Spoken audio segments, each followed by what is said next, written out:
կդառնի կրիստալային համով ջուր պատմական աղբյուրից։ Այն է, որ մեզ տարիներ շարունակ պատրաստել են այս սցենարի, արևմտյան տարբեր գործակալությունների, ուժերի, քաղաքական կենտրոնների կողմից մեզ պատրաստել են այս սցենարի եւ մենք գնացինք այդ սցենարով։ Հիմա այս անձը կգլխավորեր այս սցենարը, թե մեկ ուրիշին կբերեին, որովհետեւ մենք շատ լավ հիշում ենք 2016 թվականի ԲՊՑ գնդի գրավումը, սա այդ սցենարի ձախողված տարբերակն էր, այն ժամանակ դա չստացվեց, բայց ստացվեց, կարող ենք ասել 2000, այո, այսինքն տարիներ շարունակ մենք տեսնում ենք փորձարկումներ, չէր ստացվում, այս անգամ ստացվեց եւ վաղ թե ուշ ստացվելու էր։ Հարցն այն է, թե որքանով մենք կարողանայինք քիչ կորուստներով դուրս գալ այդտեղից։ Այս պարագայում մենք դուրս եկանք երևի թե ամենամեծ կորուստներով եւ դեռ դրանք չեն ավարտվել։ Եվ ըստ այդմ մենք պիտի հասկանանք, որ խնդիրների բուն էությունը ոչ թե Նիկոլ Փաշինյանն է ու իր վարչակազմը, այլ ինչ ենք մենք արել նրա համար, որպեսզի մեր վրա այդ սցենարները աշխատեն։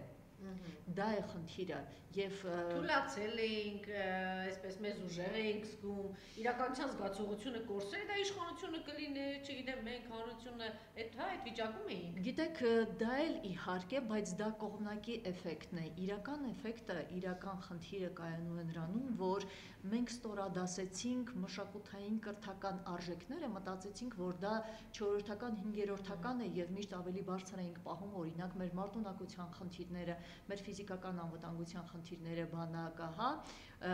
եւ ստորադասեցինք կրթական մշակութայինը, որտեղից էլ մտավ թշնամին, մտավ արժեքային համակարգով, մտավ բարոյական համակարգով եւ այնտեղից սկսեց թուլացնել մեր իմունիտետը ազգային։ Երբ որ ես ասում եմ, որ կրթության նախարարը, ես մի անգամ արդեն ասել եմ, կրթության նախարարը պաշտպանության նախարարին հավասար կարևոր անձ պիտի լինի եւ ֆունկցիաներով, իր ֆունկցիաներով պիտի ոչ պակաս կարևոր լինի, որովհետեւ կրթական մշակութային ուղիներով է, որ մենք պահպանում ենք մեր ազգային իմունիտետը, ինքնությունից գալիս է արժեհամակարգը եւ արժեհամակարգ ունենալու պարագայում դու ունենում ես ինչ պաշտպանել։ Եթե դու չես ունենում պաշտպանելու բաներ, եթե դու կոսմոպոլիտ ես, եթե դու գլոբալիստ ես, եթե քեզ միևնույն է որտեղ աշխատես քո փողը, եթե քեզ համար կարևորը քո անձնական շահն է, այսինքն ժողովրդավարական արժեքները գերադասում ես ազգային արժեքներին եւ չես հասկանում, որ դրանք նույնական չեն, ժողովրդավարությունը եւ ազգայինը պարզվեց այսօր արդեն ոչ միայն նույնական չեն, այլ հակադիր են միմյանց, որովհետեւ ժողովրդավարության հիմքում ընկած է անձի իրավունքը եւ անձի շահը, անձի հնարավորությունները, ոչ թե հասարակության եւ ըստ այդմ նաեւ պետության։ Այդտեղից սկսվեցին խնդիրները։ Մինչ օրս մենք տեսնում ենք դրա հետևանքները, մենք տեսնում ենք, որ մարդիկ այսօրվա դրությամբ շարունակում են աչք փակել ազգային հասարակական խնդիրների վրա, եթե իրենք չունեն անմիջական անձնական առնչություն դրան։ Մենք սկսում ենք արտանալ միայն այն ժամանակ, երբ որ մեր մաշկի վրա ենք զգում ինչ-որ խնդիրներ։ 5000 զոհ Տիկին Թումանյան, 5000 զոհ, 10000 անօթևան մահ, 15000 վիրավոր։ Մենք շատ պայմանական թվեր ենք ասում։ Տեսարաններ են գալիս այնտեղ, չգիտեմ։ Ես ուզում եմ, որ մենք հստակ հասկանանք, որ այս թվերը շատ պայմանական են, որովհետև մինչ օրս մենք չգիտենք իրական թիվը զոհերի։ Մենք մինչև հիմա չգիտենք, անգամ վիրավորների իրական թիվը մենք չգիտենք, հաշմանդամ դարձած թիվը չգիտենք։ Ես շփվում եմ տարբեր պաշտոնյաների հետ, միջին եւ ցածր օղակների, որոնք որ չեն պատկանում այս կամ այն իշխանությանը, նրանք ուղղակի մենեջերներ են եւ նրանք հասկանում են, որ ինչ որ ծրագրեր սկսելու համար մշակելու, հա, աջակցության, սոցիալական ծրագրեր, իրենց անհրաժեշտ են թվեր, իրենք չունեն այդ թվերը։ Այդ մարդիկ պատրաստ են գրել ծրագիր աջակցության, այդ մարդիկ պատրաստ են օրինակ հաշմանդամության համար մշակել վերապրոֆիլավորման, վերամասնագիտացման ծրագրեր, որպեսզի ասենք ոտք չունեցող տղան կարողանա դառնա IT ոլորտի, տեղեկատվական ոլորտի մասնագետ եւ ձեռքերով աշխատի կամ որպեսզի իր գլխավոր մտավոր կարողությունները կարողանա ներդնել, ասում են մենք պատրաստ ենք այդ ծրագրերի իրականացման, մենք ունենք, մենք թիվ չգիտենք, ընդ որում դիմում ենք պատկան մարմիններին, այնտեղից թիվ չեն ասում կամ չգիտեն կամ չեն ասում, որտեղ դա կրկնապատիկն է, ինչ է, թե կարող է լինել, որ կրկնապատիկն է, թե կարող է լինել տարական անփութություն եւ ապիկարություն, որովհետեւ ուղղակի ոչ ոք իր տեղում չէ, չեն կատարվում առհասարակ այդ աշխատանքները, չկա վերևից պահանջարկ եւ հանձնարարություն, որովհետեւ հնարավոր է, որ ներկայիս իշխանությունը շատ լավ հասկանում է անգամ եթե չի խոստովանում, հասկանում է, որ նրանք այլևս շատ կարճ ժամանակ ունեն եւ իրենք չէ որ պիտի այդ խնդիրները լուծեն ապագայում։ Նրանք իրենց այսօր չեն պահում այնպես, որպես ինչպես կպահեր այն իշխանությունը, որը իսկապես մտածում է, որ դեռ ունի անելիք եւ որ դեռ երկարատև կյանք ունի անցնելու։ Տեսնում եք, այսինքն ենթագիտակցորեն մենք զգում ենք, որ նրանք գնացողի մտածելակերպով են հիմա շարժվում, չեն մշակում որևէ ապագայի ծրագիր։ Մենք այսօր խոսում ենք տնտեսագետների հետ, տնտեսագետներն ասում են, որ ես ուզում եմ մի բան կարդալ, այսպես վիրավորական տողերով ինչ որ մեկը գրել է Տիկին Թումանյանը, ձեզանից քանիսն են, չգիտեմ ինչ է։ Ես ասեմ, որ Լիլիթ Թումանյանը եղել է մոտավորապես 1 շաբաթ հետո, հա, Մեկ շաբաթ հետո չէ։ Չէ, երրորդ օրը մենք արդեն Ստեփանակերտում։ Հիմա տեսեք նորից վատ եղավ։ Երրորդ թե չորրորդ օրը Տիկին Թումանյանը եղել է Արցախում, այդ պատերազմական։ Ոչ միայն Տիկին Թումանյանը, ամբողջ արվեստի թիմն է եղել այդտեղ։ Ես ասեմ, որ առնվազն մեկից ես հստակ տեղյակ եմ եւ բացի դա երբ որ Շուշի եկեղեցում պայթեցրեցին ոստիկաններ, էլի թիմը այդտեղ է եղել Տիկին Թումանյանը։ Մեկ անգամ էր կողքում եւ ես խնդրում եմ այդ ողորմելի մարդիկ, որ համարձակում են ինչ-որ բաներ, պիտակավորումներ բանտան, իրենց լավ, թողեմ իրենց հետ, բայց իմացեք զգուշ եղեք ձեր արտահայտությունների իրականում ձեր արտահայտությունների մեջ ձեր վիրավորակների, չգիտեմ, Լիլիթ Թումանյանը եղել է այնտեղ առնվազն, չգիտեմ, 2 շաբաթ շարունակեք։ Ճիշտ ասած, այն ինչ որ վերաբերում է այս մեկնաբանություններին, ես կարծում եմ շատերն են արդեն հասկացել, որ այդ մեկնաբանությունները հստակ ուղղորդված են եւ կլիշեներով են, այսինքն պատրաստի նախադասություններ են եւ պատրաստի ինչ որ կլիշեներ են, որոնք որ առանց մտածելու, առանց հիմնավորումների կպցվում են, ես դրանց արդեն վաղուց ուշադրություն չեմ դարձնում, որովհետև դրանք այլևս իմաստ չունեն եւ որակ չեն փոխում։ Շատ մարդկանց արդեն աչքերն են բացվում եւ այդ տակի մեկնաբանությունները արդեն չեն փոխում վերաբերվում։ Ուղղակի նա պետք է կոնկրետ պատասխան են, ասենք այս սրիկան ինչ որ բան է ասում, այս սրիկա, հիմա դու որտեղ ես եղել։ Ես ես ասում եմ Տիկին Թումանյանը որտեղ է եղել, այլ դուք ձեր ընտանիքը որտեղ է եղել, էլի այդ օրերին։ Գամ իմ հարցին Տիկին Թումանյան, որ այլ ամենայն տեսեք, այսքան հիմա ասեցի 5000, գուցե պայմանական, գուցե 10000 է, գուցե ոչ թե 15000 վիրավոր 30000 է, գուցե ոչ թե 2000 կորած գերի գուցե 5000 է, չգիտեմ։ Մենք թիվ չգիտենք։ Դա արձանագրում ենք, որ չգիտենք եւ դուք ինչպես մեկնաբանեցիք, գուցե տարբեր դրդապատճառներ հա ունեն իշխանությունը։ Այնուամենայնիվ, այս ամեն ինչից հետո սթափեցնող սթափության բանը գալիս է մարդկանց մոտ, թե դեռ դա էլ բավարար չէ եւ մանիպուլատիվ բաները Նիկոլ Փաշինյանի օրինակ ասում է, այ նախկինների ժամանակ չգիտեմ ինչ, ես քիչ առաջ էլ ասացի, նախկինների ժամանակ սա, դեռ ինքը պիտի պատասխան տա, որ նախկիններից այդքան գումար է վերցրել եւ այդ ժամանակ ասում են, մենք չենք ասում այդ գումարները ինչ են անում, որովհետեւ այդ գումարներով զենք են գնում։ Հիմա երբ պիտի այդ բացահայտվի, վերցրել եք, ինչքան եք վերցրել, զենք գնել եք, թե զենք չեն Զենքի գնման վերաբերյալ երբ պիտի դադարեցվեն։ Զենքի գնման վերաբերյալ իդեպ եւ Մովսես Հակոբյանը եւ Ավետիք Քերոբյանը բազմաթիվ բացահայտումներ արել են եւ պարզվել է այդ զենքի գնումները ինչպես են տեղի ունեցել, ինչպես է կասեցվել անհրաժեշտ գնումների ընթացքը եւ այդ գումարները ուղղվել են ոչ անհրաժեշտ գնումների վրա, ոչ նորից հայերենով ասեք, հա, Տիկին Թումանյան, որտեղ դա չեն հասկանում։ Նորից Ավետիք Քերոբյանը պատմում էր նրա մասին, որ գոյություն ուներ 16 թվականի արճակատումից հետո որոշակի պլան կար գնումների, որովհետև նախկին իշխանությունները արդեն հաշվարկել էին ապագա սպառնալիքները եւ գիտեին մյուս պատերազմները ինչպես են ընթանալու եւ գիտեին ինչ սպառազինություն է անհրաժեշտ գնել։ Այդ գնումների պլանը արդեն հաստատված էր։ Նիկոլ Փաշինյանի գալուց ի վեր այդ պլանը փոխվել է եւ անհրաժեշտ գնումներ չեն արվել եւ այդ գումարը, որ նախատեսված էր այդ զինատեսակների համար, ուղղորդվել են այլ ոչ կարևոր եւ ոչ առաջնահերթ գնումների վրա եւ դա իմ խոսքը չէ, դա պաշտպանության նախկին նախարարի խոսքն է։ Երրորդ անգամ բացատրեիք, հա, որտեղ իրենք դժվար են հասկանում, անդադ սա շահարկվում է, անընդհատ, որ այ տեսեք, այդ զենքը չի եղել, իրենք ինչ մեղք ունեն, չգիտեմ ինչ, մինչդեռ պլանավորված, ծրագրավորված է ենթադրել, որ 2016 թվականի քարորյա պատերազմից հետո, այո, քաղված դասերով, այո, որոշել են ձեռք բերել այլ զինատեսակներ, ինչը Նիկոլ Փաշինյանի գալուց հետո ամբողջությամբ փոփոխության է ենթարկվում եւ դու ձեռք է բերում այնպիսի զինատեսակ, որը հետո ընդամենը թափոն է։ Եվ դրանում փորձում են մեղադրել Ռուսաստանի Դաշնությանը այն պարագայում, որ այդ գնումը եղել է խախտումով, իսկ այն գնումները, որոնք որ անհրաժեշտ են անել, բացահայտվել է արդեն եւ այսօր իդեպ Arnews-ի եթերում եւս մեկ անգամ ցուցադրեցինք այդ բացահայտումը, թե ինչպես է խափանվել Հորդանանի հետ զենքի գնման process-ը, այն պարագայում, որ Հորդանանից մենք պիտի առնենք հզոր հակատանկային միջոցներ, որոնք որ շատ գործունակ պիտի լինեին այս պատերազմում, եւ չեն գնվել ինչու, որովհետեւ Հորդանանի հետ գնման պարագայում մեր պաշտպանության նախարարությունը ասել է հետեւյալը. եկեք մեր գործակալի միջոցով դա անենք, ոչ թե պաշտոնապես անենք, առաջարկել է այլ գործակալի մասնավոր անձի, իսկ Հորդանանն ասել է ներեցեք, մենք մասնավոր անձանց հետ չենք աշխատում ագենտների, մենք աշխատում ենք միայն պաշտոնապես, եւ այդ պատճառով այդ գործարքը նույնպես տեղի չի ունեցել, եւ դրա պատճառով մենք ունեցել ենք եւս ահռելի թվով զոհեր, որ կարող ենք չունենալ։ Բացահայտվել է, որ բազմաթիվ պահեստներ մինչ օրս լեփլեցուն են եւ այդ պահեստավորված ապրանքները զինամթերք, սննդամթերք, դեղորայք չի տրամադրվել եւ չի հասել զորքերին։ Ավելին, նախկին բարձրաստիճան պաշտոնյաներից մեկը, շատերը գիտեն, իր կապերը օգտագործելով Ռուսաստանի Դաշնության առաջին դեմքերի հետ զենք է բերել, որպեսզի հասնի Արցախ։ Ես վստահեցնում, հետո պարզվել է, որ կեսը պահել են այստեղ Գյումրիում եւ թույլ չեն տվել, որ գնա Արցախ։ Պատկերացնում եք։ Մինչև հիմա մենք ունենք մի շարք հարցեր, որոնց պատասխանները մենք դեռ չունենք։ Օրինակ,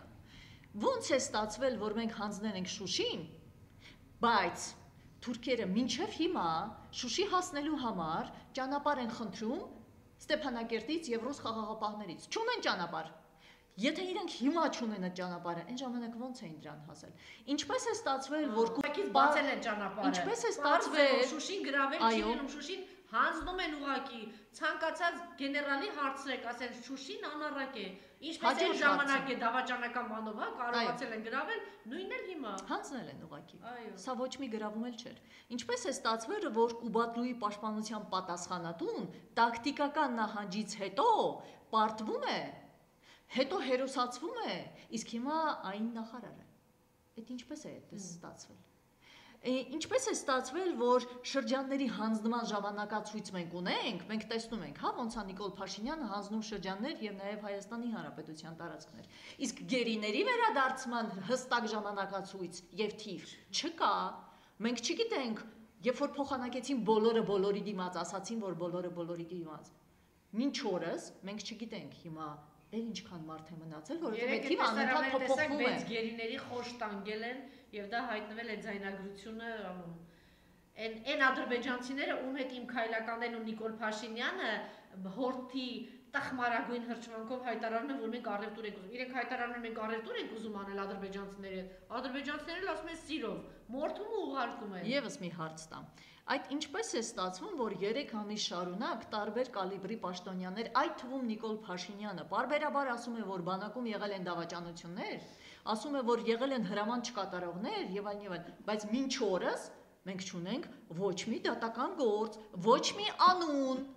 ոչ մի դատապարտ չունենք, բայց անդադ ասում է, որ եղել են давաճաններ։ Այդ ինչպես է ստացվում, որ թիմի դավաճանը պիտի իրավունի։ Հա, սովետական ժամանակ շատ լավ ասացված կար. Главное во время расследования не выйти на самих себя։ Ով պիտի խոսի դավաճանությունների մասին, նա ով պիտի ինքն իրեն մեղադրի,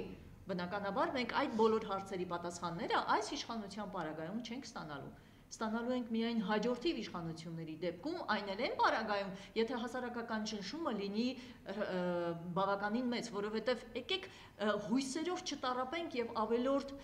վարդագույն ակնոցներով էլ շարունակենք մեր ապագային նայել։ Ով է լինի հաջորդիվ իշխանությունը, հանրությունը չպիտի մոռանա իր պահանջատիրության մասին, անգամ եթե դա շատ ցանկալի ղեկավար է կամ շատ ցանկալի վարչակազմ է։ Մենք պիտի շարունակենք հաջորդիվ բոլոր իշխանությունների պարագայում ունենալ պահանջատիրություն, հարցեր հնչեցնել եւ ստիպել դրանց պատասխանել։ Պատերազմի հետ կապված թե առհասարակ։ Եվ պատերազմի հետ կապված, եւ առհասարակ։ Եթե հիմա այսօր ասում են, օրինակ Գագիկ Ծառուկյանը գնաց հանդիպելու եւ կարող է հումանիտար միջանցքի մասին խոսել, օրինակ Նիկոլ Փաշինյանը իր ընտանիքով խաղաղ գնա Կանադայում ապրել, ներողություն։ Գագիկ Ծառուկյանը օրինակ հարցրել է այդ 10,000-ը, 5,000-ը, չգիտեմ, մահացածների ծնողներին։ Ասեք այդ 40,000-ին հարցրել, իրենք համաձայն են, որ Նիկոլ Փաշինյանը այդպես հումանիտար ճանապարհ բացեն գնան։ Չէ, ի վերջո այս հարցերն են կան։ Մի անգամ Նիկոլ Փաշինյանը իր վերջի հարցազրույցներից մեկում ասաց, որ մենք մինչև սացիվետրի ճշգրտությամբ գիտենք, թե որտեղից ինչ պիտի պակասի, եւ դա Հայաստանի Հանրապետության սահմանները չեն։ Հիմա երկրորդ նախադասության երկրորդ կեսը մի կողմ ենք դնում, վիճարկելի է։ Առաջի կեսը մենք սանտիմետրի ճշգրտությամբ գիտենք, որտեղ կարող են առաջանալ խնդիրներ։ Այսինքն, նվազագույնը ինքը ունի քարտեզ համաձայնեցված։ Նվազագույնը ինքը այո, եւ այդ քարտեզը ոչ մեկին ցույց չի տալիս։ Եվ իր վերջին հարցազրույցում նա խոստովանում է ու ասում է, որ բանավոր պայմանավորվածություններ կան։ Այսինքն խոստովանում է, որ բացի ստորագրված հայտարարությունից կամ կցված էլի բաներ, թե հիմա ես չգիտեմ Սյունիքի կեսն է, Տավուշն է, Գեղարքունիքն է, թե էլ ինչ մասեր են, դա գիտի միայն Նիկոլ Փաշինյանը, բայց նա հստակ այդ պատասխանները գիտի։ Այնպես չի, որ ինքը նույնպես տարակուսանքի մեջ է կամ ինչպես ասում են պատին դեմտված անկյունը մցրած վիճակի մեջ է։ Ոչ, դա հստակ պայմանավորվածություն է։ Դե մարդը ինչ ասում է, տեսեք, ասում է որոտանը շուրուխի, ասեց, այդտեղ ցավոտ բան պետք է լինի, խնդրեմ, ցավոտ առավոտը գալիս են, ասում են դե 30 կեսը ազատեք, գյուղի կեսը ազատեք, գյուղացիները ուր են գնում այդ գյուղացիները, դուք պատկերացնում եք, բոլորին ասում է կփոխհատուցենք, այսինքն հարցը ոնց չէ։ Անժելա, հարցը ոնցը չի։ Ստացվում է, որ մոտեցումը հող կորցնելու, հայրենիք կորցնելու փոխհատուցումով է հալուցվում, այսինքն այն մոտեցումը, որը իր համար ընդունելի է, վաճառել հող գումարի դիմաց, ինքը առաջարկում է նաև մնացածին այդ սխեման ինքը առաջարկում է, որ բայց եթե ինքը վաճառել է երկիրը 5 միլիարդով, Սյունիքն է 3 միլիարդով, նա թող տեսնենք այդ գումարը, կարող է այդ մարդը իսկապես, հա երբ իր համար հեշտ է, տենց արել է, հիմա մտածում է մյուսներին էլ չգիտեմ, $10,000 կտա։ Իրականում մենք խոսում ենք բաների մասին շատ վստահորեն չիմանալով դրանց իրական փաստ լինել կամ չլինելը, մենք տեսնում ենք կողմնակի փաստերից, չէ, մենք տեսանք, որ այդպիսի առաջարկ Թշնամին ունեցել է։ Նվազագույնը ունեցել է եւ մենք իրավունք ունենք ենթադրելու, որ այդ առաջարկը արվել է նաև այս իշխանությանը եւ չունենք որևէ հերքող փաստ, որ դա մերժվել է։ Ավելին մենք տեսնում ենք իրադարձություններ, որոնք որ վկայում են նրա մասին, որ այո, կա ինչ որ բանավոր պայմանավորվածություն, դա ասում է Նիկոլ Փաշինյանը, եւ այո, կան հանձնվող հողեր շարունակաբար։ Դա տալիս է եւս մեկ անգամ հիմք մտածելու, որ եղել է ֆինանսական գործարք, կամ պիտի դա հերքվի դատարանի եւ տրիբունալի միջոցով, կամ պիտի դա հաստատվի։ Բայց ես կասկածում եմ, որ դա երբևէ կհաստատվի, որովհետև պատկերացնում եմ, թե ինչ օֆշորային գոտիներու են դրանք արդեն նստել այդ գումարները եւ երբևէ կկարողանա արդյոք որպես ուրիշ հարցել է առաջ գալիս, ստորացնում է Ալիև առավոտից գիշեր Նիկոլ Փաշինյանը։ Նա լռում է։ Ավելին, բոլոր պետական գերատեսչությունների համարձակվի մի բան ասել, գուցե հենց այդ օֆշորի տեղը միանգամից կբացահայտի, Ալիևը։ Միգուցե Ալիևը բացահայտելու բաներ ունի եւ թղթեր եւ պայմանավորվածություններ։ Ավելին, պետական տարբեր մարմինների ներկայացուցիչներին հրահանգված է դեռ 2 տարի առաջ էր դա հրահանգված, չջղայնացնել ադրբեջանցիներին, չկռվել նրանց հետ սոցիալական տիրույթներում, չընդդիմանալ, անգամ լուր տարածվեց, ոչ պաշտոնական իհարկե, որ իր վերջին արտգործնախարարը նշանակված, անգամ նա կշտամվել է իրեն իր վերջին ելույթների ժամանակ, երբ որ նա թույլ է տվել իրեն Թուրքիայի դեմ ինչ-որ բան խոսել եւ պահանջատիրական դիրքերից ներկայանալ։ Դրա պաշտոնական հաստատումը մենք չստացանք, բայց գիծը ընդհանուր պետական դա է։ Տեսեք, Թումանյան, շատ հետաքրքիր կետի եկավ, դեռ տարիներ առաջ այդ թեզը առաջ քաշեց Լևոն Տեր-Պետրոսյանը, Հայաստան, Թուրքիա, բարեկամական եւ այլն եւ այլն։ Գտնվեցին մարդիկ, իհարկե դրանք վերջին հիմարները չէին մեր երկրի, պատասխանատու պետական մեծ մարդիկ էին, Վազգեն Սարգսյան, Քոչարյան, Սերժ Սարգսյան եւ այլն, իրենք հասկանում էին, որ չի կարող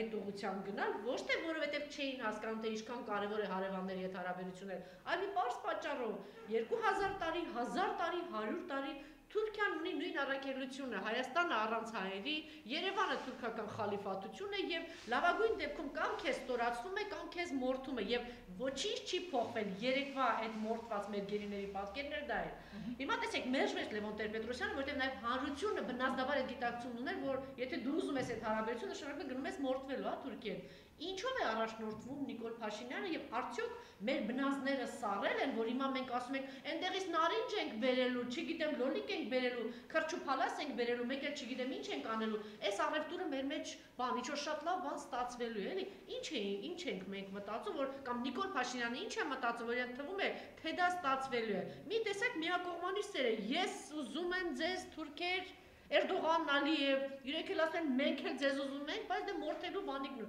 ինչի վրա է հույս դրել։ Իրականում, երբ որ ասում ենք մենք, ընդհանրացնում ենք, հա, ասում ենք բնազդը բթացել է, մենք չենք արձագանքում։ Եկեք հասկանանք ովքեր են այդ մենքը։ Դա նախ եւ առաջ պետապարատի աշխատակիցներ են, նախարարներ են եւ իրենց կողմից գործի լծված քարոզիչներ, որոնք որ տանում են այդ գիծը։ Ես մենքի մեջ չեմ տեսնում դա։ Ես տեսնում եմ, որ այդ բնազդը կա, այդ անդիմացումը այդ նախագծերին լայն հասարակության մոտ կա, եւ լայն հասարակության կողմից նման ծրագրերի աջակցություն ես չեմ տեսնում։ Եկեք չշփոթենք այն քարոզիչները, որոնք այսօր սոցիալական ցանցերում կամ հատուկենտ մարդիկ, ովքեր որ տանում են այդ քարոզչությունը, բնավ դա մենք չենք։ Դա աշխատող թիմ է, որը տանում է թուրքական քարոզ։ Ագենտ են, գործակալ են, աշխատավարձի դիմաց են անում, հավատացած են անում, կարևոր չէ։ Դա առանձին աշխատանքային խումբ է, որը որ լծվել է պարտության երկրորդ փուլի իրականացմանը, որովհետև պարտության առաջին փուլը ռազմական է, երկրորդ փուլը բարոյահոգեբանական է։ Մեզ շարունակում են այդ ուղղությամբ ճնշել։ Այսինքն մեզ փորձում են պատրաստել նաև վերջնական պարտության, որը մենք ընդունենք եւ երբեք չգնանք ռևանշի։ Նաև դա է խնդիրը, գնալ տնտեսական ինչ-որ առավելությունների շղարշի ներքո, փորձել մարդկանց առնել ստամոքսով, այսինքն մտածել ստամոքսով։ Բայց եթե անգամ ուղեղը չաշխատի բնազդով, հայը հասկանում է, որ թուրքը ոչ թե գալիս է քո ստամոքսը բավարարելու, գալիս է քեզ մորթելու եւ քո Երևանը խալիֆաթություն իր խալիֆաթությունը դարձնելու։ Ադրբեջանը եւ Թուրքիան երբեք որևէ գործողության մեջ չեն գնա այն ճանապարհով, որտեղ Հայաստանը կստանա ինչ-որ առավելություն, լինի դա տնտեսական, լինի դա աշխարհագրական, լինի դա ֆիզիկական գոյության։ Եվ այսօր մենք թուրքագետի հետ խոսում էինք մի մեծ ծրագրի մասին, որը ազդարարել է 2 օր առաջ Թուրքիան, դա մեկ ազգ 5 պետությունն է։ Դա քարտեզի վրա եթե տեսնեք, մեջը մտնում են տարբեր պետություններ՝ Ղազախստան, Թաթարստան, Ադրբեջան, Ուզբեկստան, անգամ նկարտումներ կան Ռուսաստանի Դաշնության տարածքի նկատմամբ եւ Չինաստանի, Ուйգուրների։ Այսինքն մենք տեսնում ենք, որ այդ պետությունը տարիներ շարունակ փոխելով իր իշխանությունը, չի փոխում իր ազգային գաղափարախոսությունը, որի մեջ Հայաստանը տեղ չունի։ Չի լինելու որևէ մի նախագիծ տնտեսական, որտեղ ներառված կլինի Հայաստանը, չի լինելու որևէ առավելություն կամ արդյունավետություն։ Հաջողելի է Նիկոլ Փաշինյանն եւ իր թիմին այս մանիպուլատիվ բանը մտցնել ժողովրդի մեջ եւ խաբել, գիտես, հիմա թուրքը դուրը կբացի ստամոքսը լծված կլինի, հաջողելու է իրեն, թե ինչպես Լևոն Տեր-Պետրոսյանը իր գաղափարով այդ ամենը դուրս շփրտվեց, չի հաջողելու, մոտեցումներ դուրս է շփրտվել։ Չի հաջողելու, որովհետեւ այդ ուղղությամբ աշխատում է Ադրբեջանը։ Լցնելով տելեգրամյան ալիքները վայրագություններով, պարզ ապացուցում է, որ համակեցություն հնարավոր չէ։ Եվ հայերը այսօր շատ լավ այդ ամենը տեսնում են, այդ բոլոր վիդեոները մորթի, սպանությունների, գերության մեջ գտնվող մարդկանց նկատմամբ վերաբերմունքի նրանք լցրել են այդ ամբողջ կոնտենտը բոլոր սոցցանցեր եւ մենք շատ լավ տեսնում ենք, թե ինչպես են վարվում ադրբեջանցիները եւ թուրքերը հայերի հետ եւ մենք հասկանում ենք, որ դա լինելու է միշտ։ Դա լինելու է միշտ։ Շատ լավ, տեսեք ինչ լավ հարց է ուղղում, պետք է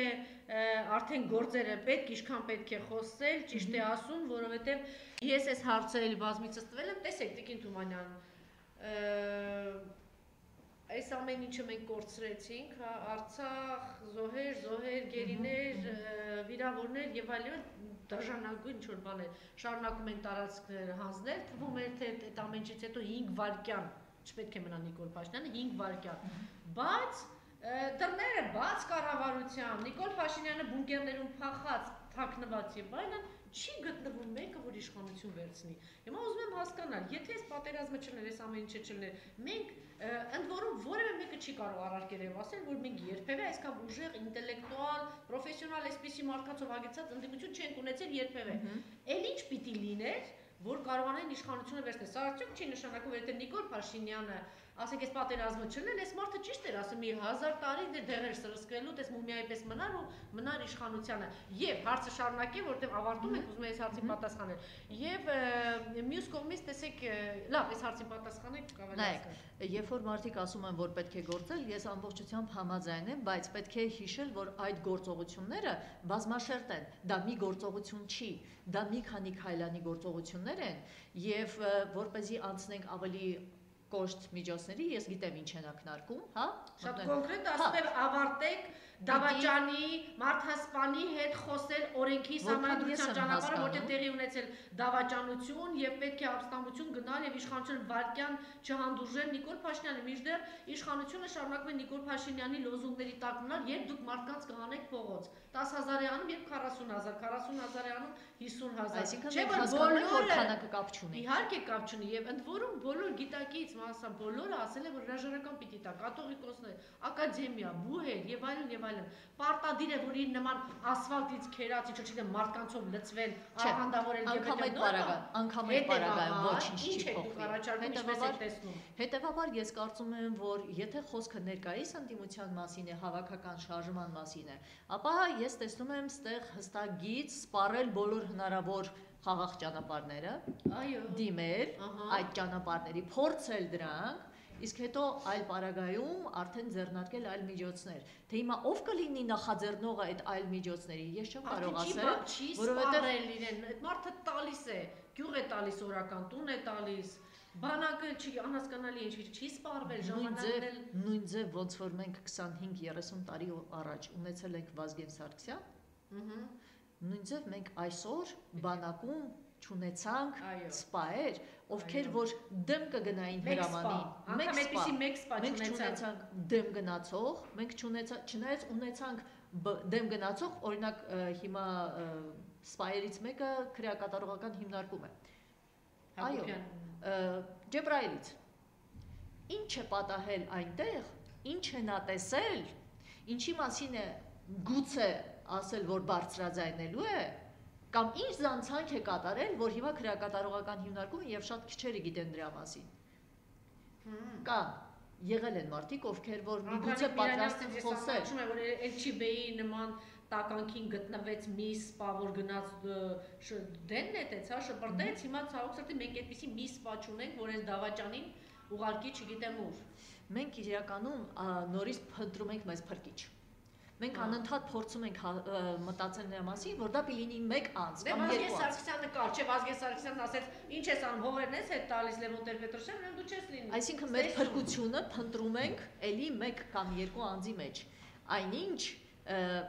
փրկություն փնտրելով մեկ անձի մեջ, մենք մեզ հեռացնում ենք այդ փրկելու process-ից։ Իրականում այդպես պիտի չլինի։ Մենք բոլորս պիտի դրանում մասնակցություն ունենանք, ոչ թե կոմենտ գրելով,